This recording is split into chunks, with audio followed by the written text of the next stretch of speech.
Hola desde Madrid. Radio Televisión de Veracruz les invita a un programa especial acerca de don Luis Buñuel y su obra en México. Acompáñenos a revisar todo este mundo maravilloso, mágico, de ensueño de don Luis Buñuel. ¿Qué fue primero, la luna o la navaja? ¿Por qué surcir mientras descubrimos ese oscuro objeto del deseo? ¿Cómo halló Buñuel, en Arturo de Córdoba, a nuestro primer psicópata oficial? ¿De qué material estaban hechos los sueños de Luis Buñuel para que su delirante imaginación confundiera sin ningún reparo lo fantástico con lo real? ¿Por qué, entonces, las gallinas de pronto se aparecían en actos de humillación? Y todavía más, ¿en qué soñaba Luis Buñuel en México? Yo creo que hay una cosa muy curiosa porque en Buñuel se dan muchas influencias, es decir, es un intelectual español con una gran influencia francesa, de la cultura francesa de la época, pero realmente donde ha podido poner en práctica esas influencias y esas experiencias en México, con lo cual ahí se ha producido realmente una conjunción muy curiosa, ¿no?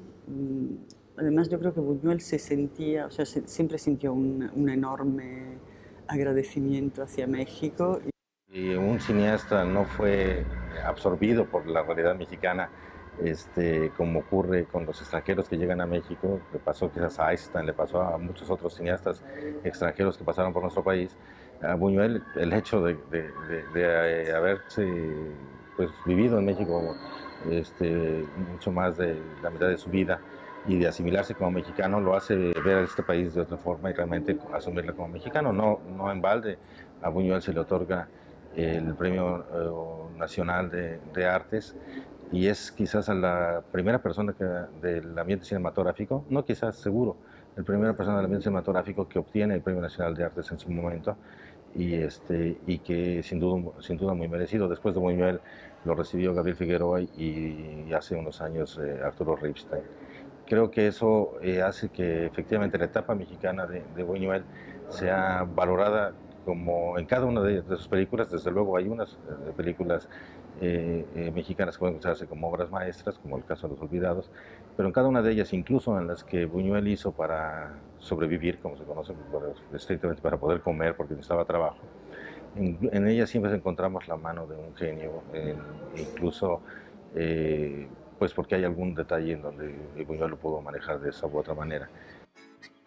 Mucho se ha hablado del director español Luis Buñuel.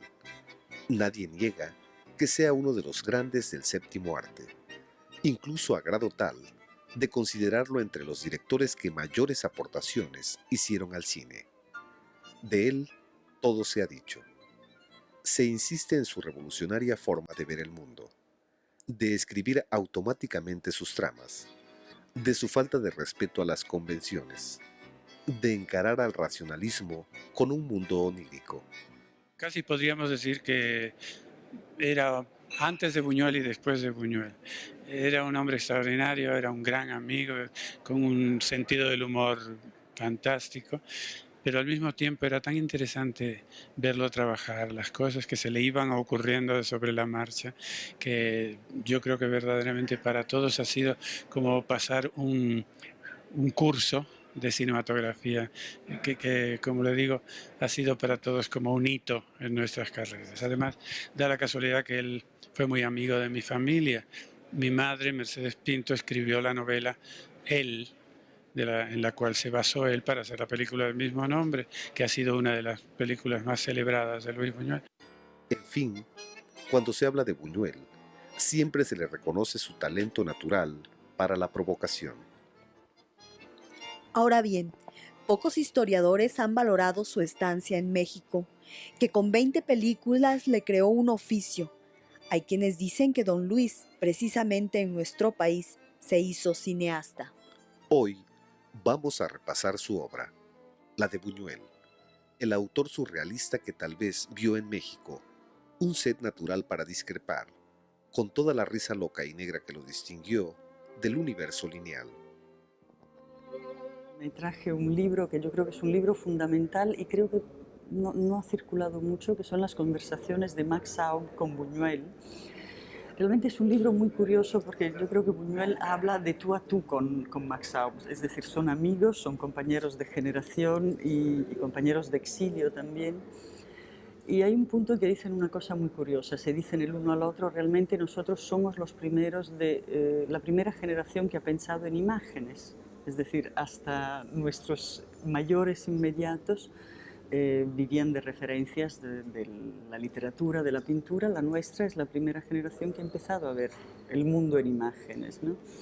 Siempre está presente un ciudadano que además puede tener cierta distancia, es decir, Buñuel puede criticar al país como podemos criticar nosotros, podemos hacernos burla, porque finalmente estaba asimilado al país, o sea que lo entendía perfectamente y tenía una posición pues distinta a las de muchos otros, pero como las que abundan en este país, ¿no? Dentro de la playa de directores que se consideran los más importantes en la historia del séptimo arte, Luis Buñuel destaca por su terrible humor negro, sarcástico, siempre impredecible. No se sabía a qué hora iba a ser una broma. Según él, dice que no tenía nada contemplado y que todo lo motivaba el azar, la sorpresa. Por eso es de que muchos califican a este cineasta como un autor surrealista. Hay un chiste recurrente que dice que si Kafka hubiese nacido en México hubiera sido escritor costumbrista.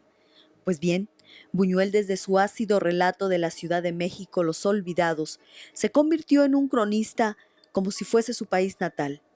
Don Luis, el perro andaluz, se adaptó a un territorio libre de la lógica, donde convive lo creíble y lo inaudito. Acompáñenos a un paseo por los recovecos que aprovechó el director para continuar su vena rupturista de este genio que cumple el centenario de haber dado su primer suspiro. El cine de Buñuel fue un cine de autor y aún así jamás le importó relacionarse con la gran industria. Todos esos prejuicios que tenían los cineastas del siglo pasado frente a comercializar sus obras, él, la verdad, es que siempre supo granjear, sortear esa situación y lograr colar todo su discurso. Acompáñenos, ahorita vamos a ver una parte de Buñuel donde se observa cómo retaba la gran industria. A Buñuel se le ha reprochado su estadía en México. Se dijo que Luis, luego de una fase precursora al lado de Salvador Dalí, Jean Epstein y Jean Renoir, había abandonado su sentido cáustico para entregarse a filmes convencionales sin la supuesta chispa chocarrera que lo signó en sus primeros filmes europeos. Tal vez cierto en parte es que Buñuel, cuando viaja a México, deja de lado la vanguardia pura, pero lo que realiza en nuestro país tiene varios méritos. Ha sido el hombre que me ha abierto las puertas en mi carrera y le estoy eternamente agradecido, porque él fue quien me dio la oportunidad tan grande que me ha hecho pues no llegar a donde yo quisiera porque todavía falta mucho por caminar, pero la gran oportunidad. Lo adoro y que Dios lo tenga en gloria. Como efectivamente lo dijeron críticos de cine, Buñuel tiene que negociar su cine de autor con la industria que supuestamente impone fórmulas. Buñuel así se enfrenta a un círculo comercial del que sale bien librado. Fue demasiado mañoso como para ceder en todo momento. Buñuel insistía en que el deseo era una cadena que siempre ataba al hombre y él, inclusive en alguno de sus libros, consigna que cuando se libera de ese deseo, por fin descansó. Vamos a ver algunas partes donde la obra de Luis Buñuel se reía y se reía a carcajada limpia de que los hombres estuvieran atados al deseo. Un repaso por la obra mexicana nos confirma que su corpus permaneció intacto a pesar de las presuntas concesiones. Buñuel llega a nuestro país después de filmar 3 películas que, eso sí, bastaron para considerarlo prontamente como un cineasta de culto. Algunas personas afirman que Los Olvidados fue su primer cinta mexicana. Sin embargo, Don Luis realiza Gran Casino, apoyándose con el escritor Mauricio Magdaleno y El Gran Calavera. Después sí vinieron los olvidados. Más y el dolor hacia tus puertas llega y se anida en tu pecho un cruel sufrir.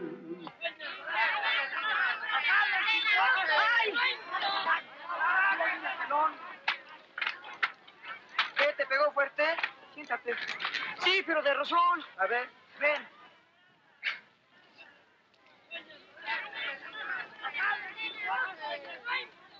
Oye, pelón, el piquete de clavo es malo, se te puede enconar. Ponte una telaraña, son buenas para las hemorragias de sangre. Pedro, tráigala.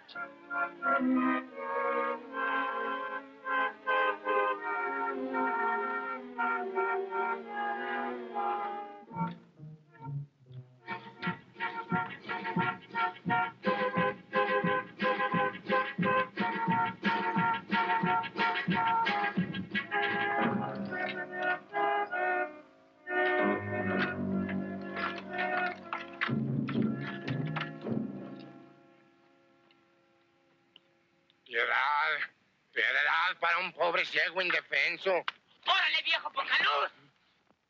¡Don! ¡Ahora verá! ¡Órale! ¡Este perro, no! ¡Órale, verá! ¡Órale! ¡A la cabeza, pelón! ¡A la cabeza! ¡A la cabeza, pelón! ¡Madre! ¡Más que nunca! ¡Perrulla! ¡Abusado! ¡No se vaya usted a caer!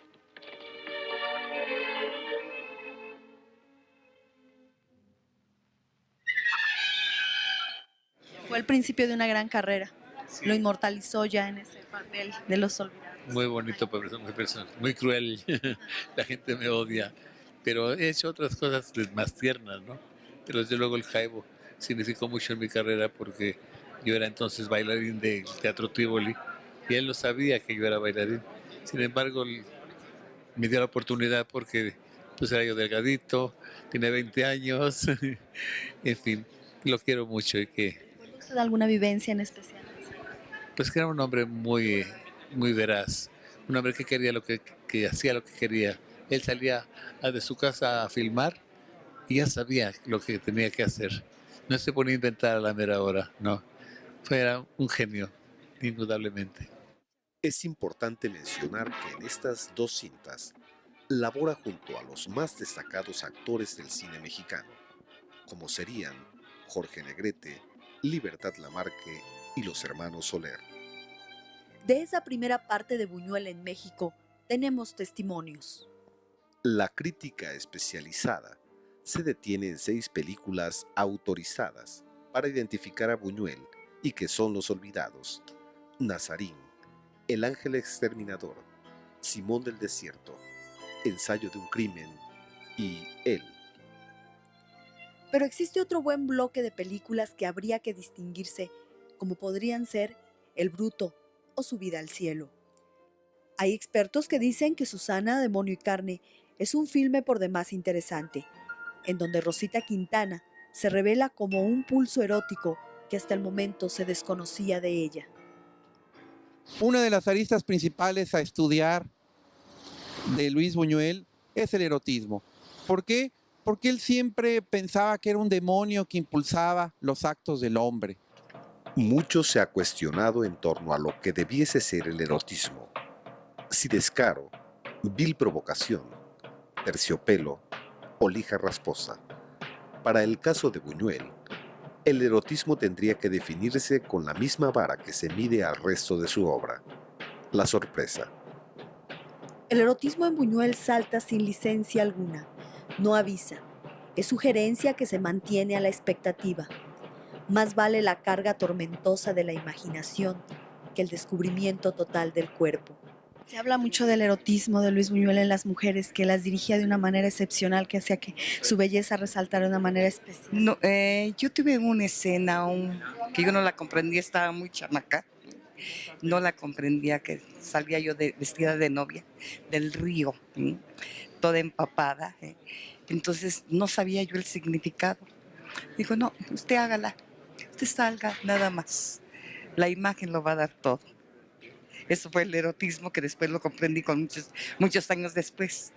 Pero maravilloso, señor. Para don Luis, el tabú fue piedra de toque para explotar los pasillos internos del hombre. Según él, sin quererlo, los resortes psicológicos del deseo. ¿Qué significó trabajar con Luis Buñuel? Ay, para mí ha sido una experiencia maravillosa, un honor, porque teníamos nosotros al iniciar la película, yo creo que todos los actores teníamos la idea de que era muy difícil trabajar con Buñuel y resultó no, resultó el hombre más humano, más con ese aspecto de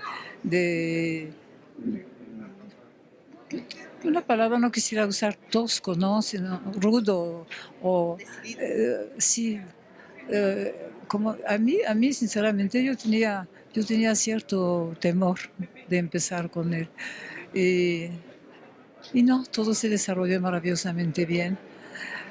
Es una película en que teníamos que salir totalmente sin maquillaje en el curso de la película.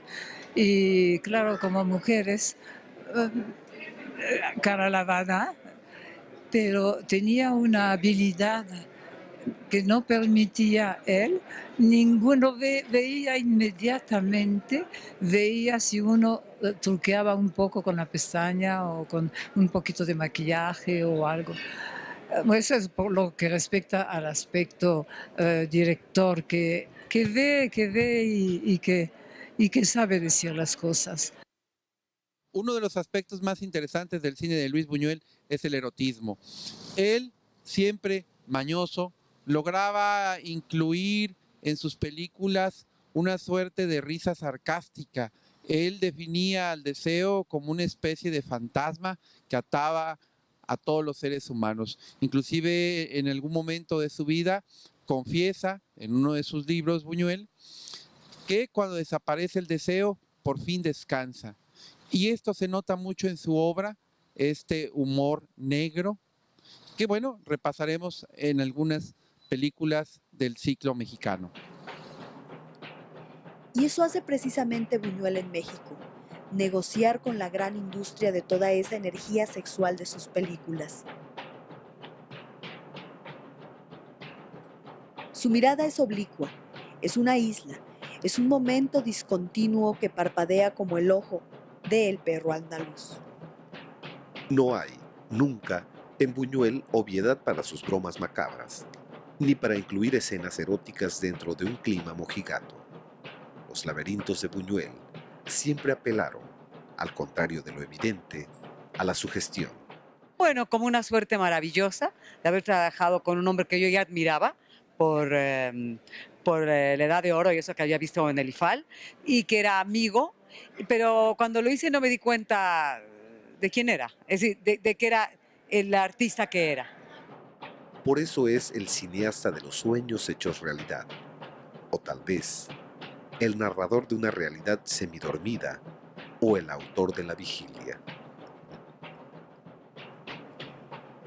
El director de la Edad de Oro afirmaba que el erotismo no está entre las piernas, sino en el cerebro. Y en este contexto, el surrealismo de Buñuel también lo hallamos no solo en el campo lógico de la acción, en sus películas francesas, sino en su parte mexicana. Es un placer y un honor verdaderamente el estar inscrito en este transcurso del tiempo en el cine mexicano con este gran cinematografista, Luis Buñuel. Me encuentro muy feliz de estar inscrito en su currícula. Usted estuvo en su máximo esplendor en esas películas. ¿Qué vivencias tuvo bajo la dirección de Luis Buñuel? Bueno, desde luego ya presupuestando que era un gran director y sabía mucho de la técnica y todo, que había que seguir, porque era un director muy seguro. Por ejemplo, donde ponía la cámara ya no había, ahí la dejaba, no era como otros directores, no, mejor la pongo aquí, no, mejor allá. No, él era muy seguro en sus cosas, pero bueno, lo que hay detrás de un director, la persona no nomás la personalidad, sino la persona, el ser humano que hay detrás. Eso es lo que me impactó más. Un hombre de una gran sencillez, de una gran sabiduría de las cosas de la vida, de un gran sentido del humor y, pues no sé, prodigaba una amistad, un entendimiento con los actores tan sutil, tan bonito que uno se sentía muy tranquilo trabajando con él, pero más como persona que como director, ¿no? ¿Tiene usted, disculpe que insista, alguna vivencia especial como actor que le haya dejado la dirección de Luis Buñuel? Pues sí, desde luego que sí, tengo muchas cosas que experimenté, que me gustó de él. Haber aprendido, por ejemplo, lo que es un personaje, estudiarlo desde el fondo mismo de su ser, ¿no? Y él me dejó otra cosa que era muy, muy bonita, que es, yo le preguntaba, ¿estuve bien en mi escena, señor? Y decía, no sé, no sé, cuando usted esté mal yo se lo digo, pero cuando está bien, pues no sé, yo creo que estuvo bien, no sé.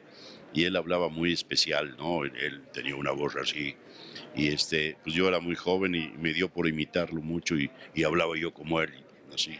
Y un día me dice, oiga Cordero, me dicen que usted me imita muy bien, así que quiero que me imite. Digo, no señor, no soy incapaz. ¿Qué incapaz ni qué nada? A ver, imíteme. No señor, no sé. ¿Ahora o nunca? Y le dije, pues ahora.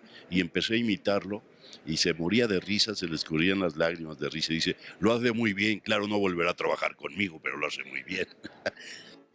Despedimos a Buñuel en sus 100 años con un diálogo, sus palabras y con una serie de imágenes que, a pesar de carecer de asociación, de inmediato se identifican con ese discreto encanto de contar. ¿Qué hay en el saco que lleva a la espalda el protagonista de ese oscuro objeto del deseo? ¿Qué creen ustedes que podría llevar? ¿Todo lo que arrastraba con las cuerdas el protagonista de El perro andaluz? ¿O sus fantasmas, el de la libertad, los del deseo? Yo veo solo un hombre que lleva un saco a la espalda y camina junto a una mujer y se alejan. Con esa imagen podríamos terminar el programa. Entonces, terminado, podemos tomar una copa. ¿Qué beben ustedes?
Despedimos este programa acerca de los 100 años de don Luis Buñuel con sus propias palabras y con imágenes que quizás no tengan que ver, pero precisamente ese era el gran chiste, el gran vértice por el que apostaba don Luis Buñuel, por esa asociación automático, por ese discreto encanto de contar.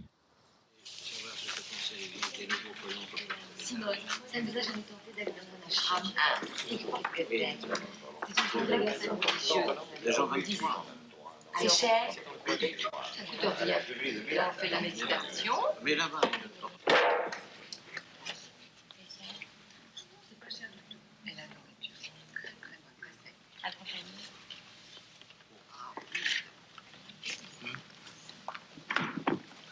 Qu'est-ce que c'est que cette plaisanterie?